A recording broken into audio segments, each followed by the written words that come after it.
2 মাসের মধ্যে দেশের সব আদালতের এজলাসে জাতির জনকের ছবি টানানোর নির্দেশ দিয়েছেন হাইকোর্ট। সকালে বিচারপতি এফআরএম নাজমুল হাসান এবং বিচারপতি KM কামরুল কাদেরের হাইকোর্ট বেঞ্চ এই আদেশ দেন।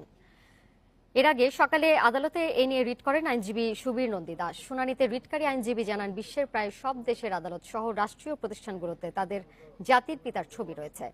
বাংলাদেশের সংবিধানেও এ বিষয়ে উল্লেখ রয়েছে বলে আদালতকে জানান তিনি। পরে রাষ্ট্রপক্ষের আইনজীবী জানান, জাতির পিতার প্রতি যথাযথ শ্রদ্ধা প্রদর্শন করতে এই রুলের প্রতি সমর্থন জানানো হয়েছে। পাশাপাশি আদালতের এই আদেশ বাস্তবায়নে প্রয়োজনীয় পদক্ষেপ গ্রহণ করা হবে বলেও জানানো হয়।